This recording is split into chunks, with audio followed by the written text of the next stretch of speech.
Ako ng Maynila, the father of the city of Manila, Honorable Francisca Isto Moreno Dumagoso. Thank you. Mapo kayo. Thank you.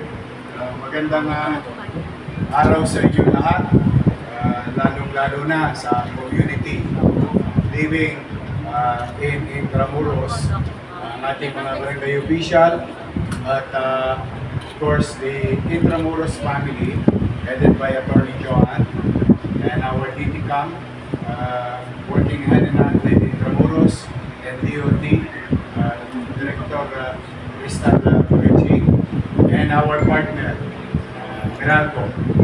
You know, I've been telling so many times, saying so many times, you know, Manila is a gold city. In fact, comparatively, when you see Taguig, Makati, those high-rise and beautiful buildings, I think there is an advantage for that at a certain level. But the uniqueness of character of the city of Manila is history. History comes with age. Because of an old city, there's a lot of story to tell, a lot of history to share from our forefathers, and those history still being saved, particularly all over the city, but particularly here in where we belong. And this will speak of who we are and what we are in the past. And this also remind us of yung sinabi ng ating mga magulang, ang hindi lumingon sa pinanggalingan ay hindi makararating sa bangko. So we must not forget who we are and what we are before and today. Having said that, with this type of challenges of being an old city, the very least that we can do is to make it maaliwalas, pleasant, malinis, maaliwalas, at panatag ang pamumuhay sa lungsod. So that's why when I assume office last July, as you all know, through the help of Meralco, we've addressed a particular request from a community, or what we call the Chinatown. And with the launching of that program, itong ginagawa ng Meralco at ng inyong lungsod ng Maynila, ay truck na unnecessary cable na masakit sa mata. Kulang na lang, sampayan ng damit. Abot na sa bintana ng bahay. When we say unnecessary cable, some of these are illegals. Illegally nakinabit, nakisampay, ng walang sapat na paintul. And to resolve that, for future, moving forward, your city government came up with a new law directing all those companies or utilities before sila magkabit at payagang magkabit ay kailangan nilang konsultahin ang Meralco. And with that, I think we have now extra hand policing future community with regard to putting up these mga facilities sa ating lungsod. Now, truck na kable ang nakuha nila. So, truck din ang naalis sa masakit sa mata.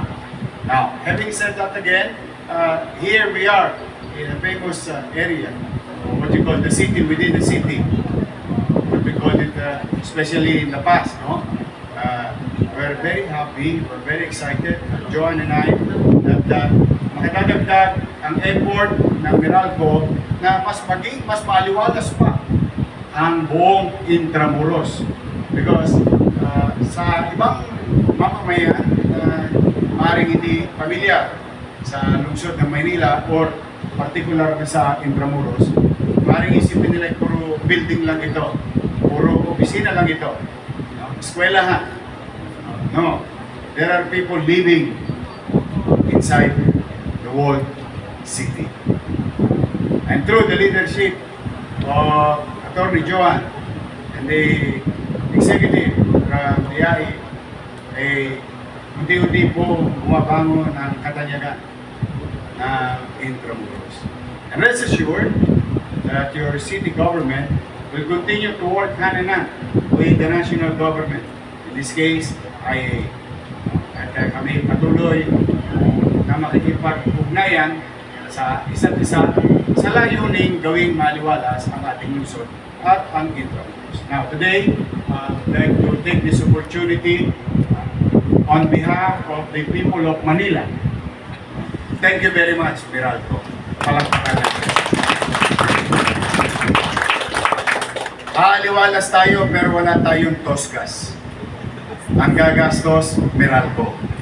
You know, it will incur a lot of expenses for them to clean this up. Hindi naman nila yan obligasyon, but of course, for the safety of everyone, safety, maliwalas, at episyente. Hindi yung kabit lang ng kabit. Bagay, masama din ang kumakabit.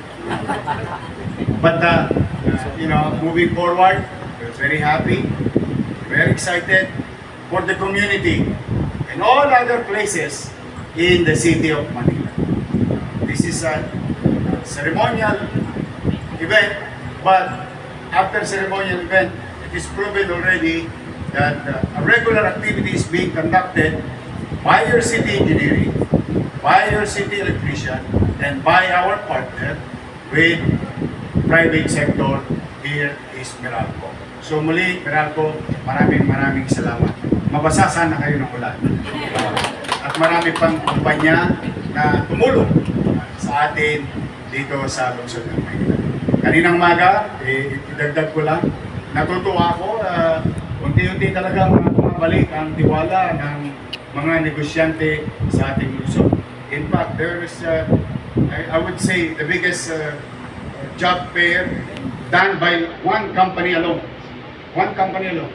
Although it's a conglomerate, but they opted to do it in Manila because they believe in the people of Manila. The quality, the skills, the knowledge acquired, the experience of Manileños to be hired in their respective companies up to NAIA, up to the airport, up to Skyway, and so on and so on. Thousands of jobs were made available today. And I'm happy and excited for the people of Manila kasi kasama yun sa aking programa. Pangunahing programa. When we say pangunahin, priority, this will where our money is going to be invested.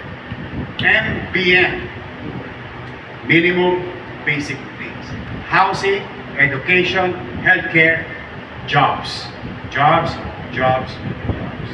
To provide opportunity for our people in the city of Manila. So, yan, Meralco, San Miguel, and so on and so on. Maraming tumutulong na ulit sa lungsod. Sa mga tumutulong naman, katulad ninyong mga nakaharap dito, na Meralco, huwag po kayo mag-alala. Ang inyong pamahalang lungsod, pumanatag po kayo. Mag-iinam po kami. Nagbubuti po kami. Magiging masinop kami sa gastusin, bagamat kami fiscally challenged, but we will make sure in every single cent, in every single action, every single time, that there is an opportunity to develop, to help, and innovate. Ay doon po namin tutuunin ang ating gastusin.